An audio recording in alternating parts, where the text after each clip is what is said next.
भानुकगपूष हिरण्यगर्भा मरीच्यादित्य सवितर्क भास्करेभ्यो नमः।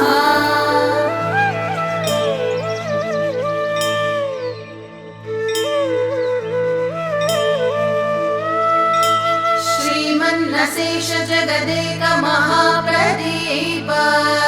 सच्चेतनाप्रद जगद्धित कृत प्रताप तेजस्वरूप करजाल विमृष्ट पाप मित्रान्वहं मम विभो कुरु सुप्रभातम्। ऐश्वर्यमीश दिश पावकरूप वह्ने ज्ञानं च देहि परमेश्वर रूप शम्भो मोक्षं प्रयच्छ च जनार्दन रूप विष्णो नीरोगतां दिश रवे कुरु सुप्रभातम्। स्रष्टाखिलस्य जगतश्चतुराननस्त्वम् भर्ता च लोकनिवहस्य हरिस्त्वमेव हर्तासि भूतमिततेर्विषमेक्षणस्त्वम् सूर्यत्रिमूर्तिमय मे कुरु सुप्रभातम्। प्रातः प्रभाच्छुरितपूर्वनगाग्रसानो रम्येन्दिरासदनशोभन दिव्यभानो सायं प्रभाभिरभिपूरितचित्रभानो भानो सुधीड्य सततम् कुरु सुप्रभातम्। धर्मात्मनां सुविदुषां समनुग्रहाय दुष्टात्मनां कुजनुषां च विनिग्रहाय कारुण्यवर्षण विधावनवग्रहाय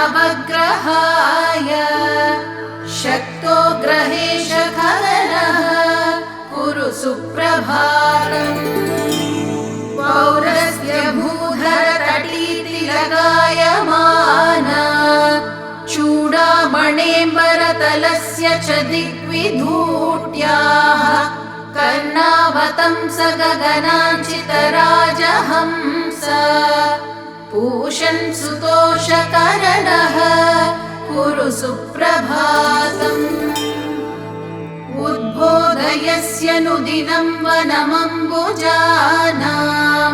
त्वं सन्दधासि युगलिश्च रथाङ्गनाम्नां प्रीणासि जन्मिनयनानि हिरण्यगर्भा लोकोपकारपरणः कुरु सुप्रभातम्। मृद्नातिरोगनिवहोपघनं नितान्तम् कृष्णातिषड्रिपुगणो निशमन्तरङ्गम् तान् भस्मसात् कुरु मरीचिगणैर्मरीचे भक्तौघरक्षणरुचे कुरु सुप्रभातम्। येषां पराञ्चिकिलखान्यतृणत्स्वयम्भू स्वां वह्निपिण्डमतुलं खलु मन्वते जानन्ति योगिनि वहाः पुरुषं परं त्वाम् आदित्य सत्यघननः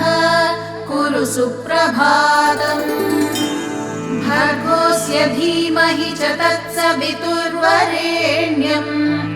देवस्य चोदयसि यस्त्वमिमा धियो नः सुषेहि वाञ्छितफलं समुपाश्रितानां तेजो निधान सवितः कुरु सुप्रभातम्। सम्पर्कमात्र परिशोषित भक्तपाप पुत्रद्वयी विहितकर्कशतापहारिन् भ्रान्तस्य मर्कटशिशोः सुफलायितार्क तर्कातिदूरमहिमन् कुरु सुप्रभातम्। यान्याञ्जनाननुजिगृक्षसि पासितांस्तान् तेषां धियां पथि शुभे परिचोदनेन हार्दं तमोहरसि पापमपाकरोषि मां पाहि भास्कर विभो कुरु सुप्रभातम् ध्येयः सुवर्णमय आपृणखादिरण्यश्मश्रूर्हिरण्यमय केशयुतोऽब्जनेत्रः पापापहो निज सुमण्डलमध्यवर्ती साक्षी त्वमेव भगवन् कुरु सुप्रभातम् उद्यन्मरीचिचय रञ्जितपूर्वसिन्धो नानारुजार्जितजनावनलोकबन्धो रोगादिहेतुकृमिजालविनाशकाङ्घ्रे कोऽन्योऽभिशङ्कमरवे कुरु सुप्रभातम् दृष्टैव यन्तु अरुणस्य शुभां प्रभां ताम् नक्तं चराः सपदि दिक्षु विदिक्षु लीनाः अन्ये जनाश्च नितरां तव दर्शनोत्काः लोकैकलोचन विभो कुरु सुप्रभातम् पञ्चेन्द्रियाणि च धियः करणानि पञ्च कर्मेन्द्रियाणि च मनोजनिमद्गणस्य त्वं देव जीवयसि रोगमपाकरोषि सर्वान् समेधयसि नः कुरु सुप्रभातम् उद्यन्महाभुवनमित्रमहास्त्वमध्य रोहन् दिशं सुरगणाध्युषितामुदीचीम् हृद्रोगमाशु हरिमाणमपाकुरुष्व नीरोगतां तनुहि मे कुरु सुप्रभातम् कालोर्यखण्डवपुरेश गतागतैस्तम् मासत्तु वत्सरमुखैर्विभिनत्सि भेदैः सर्वानुदंश परिवर्त्य करोषि नित्य नूत्नं चराचर जगत् कुरु सुप्रभातम् शर्म प्रधा किल जगज्जन कर्म साक्षिन् वर्मायितांशु गणपञ्चरकाश्रितानाम् धर्मात्मरक्षण चण प्रणवादिदेव रोगौघनाशन रवे कुरु सुप्रभातम् शक्तिं हि येषु निददास्य विचिन्त्य शक्ते लोकोत्तरां स्थितिमिहाप्नुवते तुलां ते तामेव येभ्य उपसंहारसीशते स्युर्निः सारजीवनविधाः कुरु सुप्रभातम् रोगान् प्रशामयसि देवधिनोषिकायम् चित्तं प्रसादयसि शान्तियुतिं तनोषि पापं धुनोषि परमं विगुणोषि तत्त्वम् ब्राह्मी स्थितिं दिशसि नः कुरु सुप्रभातम् यद्वत्तमोऽनुदति ते प्रथमांशुवातः येधांसि भस्म कुरुते च यथाग्निघातः ज्ञानं तथैव कुरुते किल कर्म भस्म तद्धेहि कर्म दहनं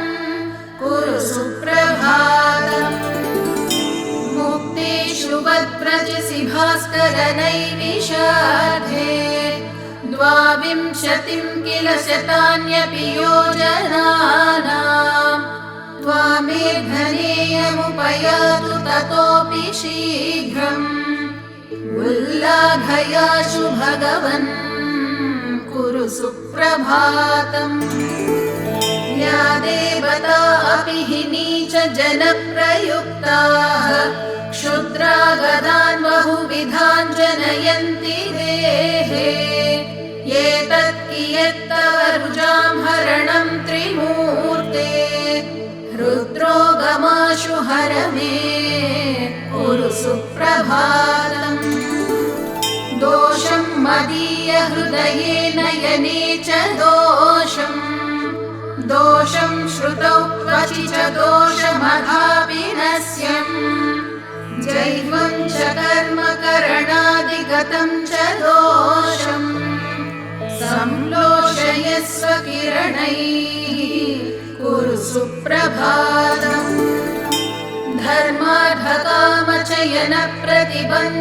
धर्मार्थकामचयनप्रतिबन्धहेतून् कालक्रमेण विकरीकृत सर्वधातून् एकादशेन्द्रियगशक्तिविनाशयातून् पूषन् प्रशामय गदान् कुरु सुप्रभातम् रक्ताम्बराञ्चितसुरक्तसुमाग्र्यमाला रक्ताब्जविस्तरकभक्तजनानुरक्त आरक्तकान्तिसुतनोवररक्तभूष रक्तान्तलोचन धृणे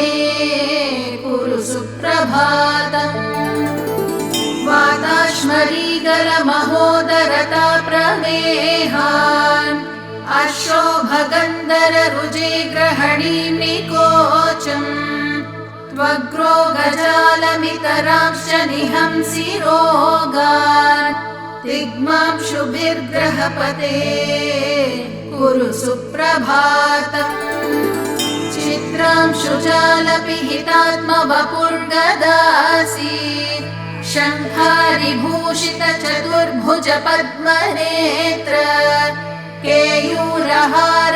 केयूरहारमुकुटाधिसुभूष सूर्य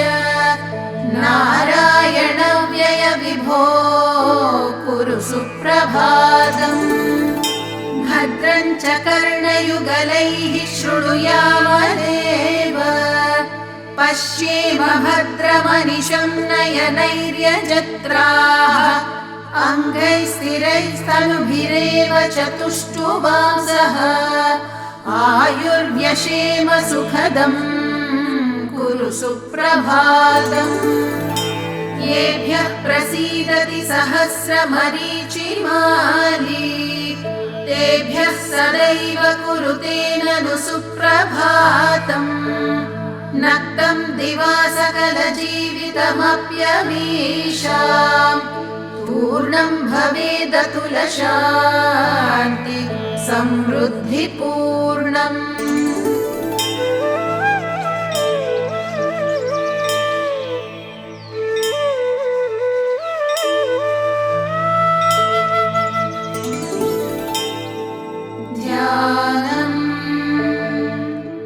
ध्यायेत् सूर्यमनन्तकोटिकिरणं तेजोमयं भास्करम्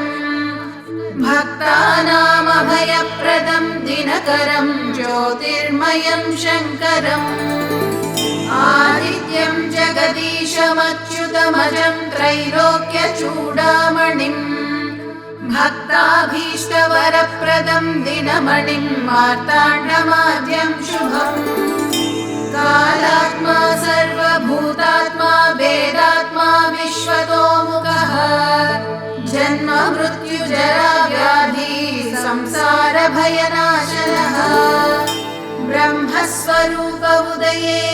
मध्याह्ने तु महेश्वरः अस्तकाले स्वयं विष्णुः त्रयीमूर्तिर्दिवाकरः एकचक्ररथो यस्य दिव्यः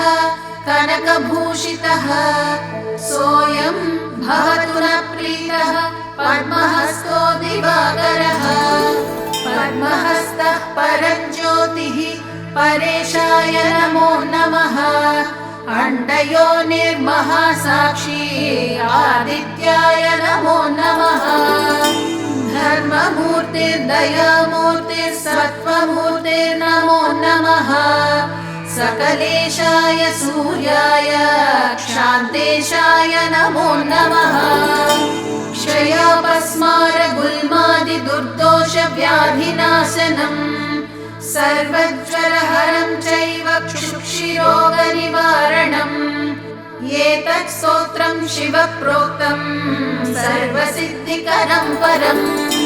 सर्वसम्पत्करं चैव सर्वाभीष्टप्रदायकम् सर्वसम्पत्करं चैव सर्वाभीष्टप्रदायकम् ॐ सूर्यनारायण नमः ॐ सूर्यनारायणाय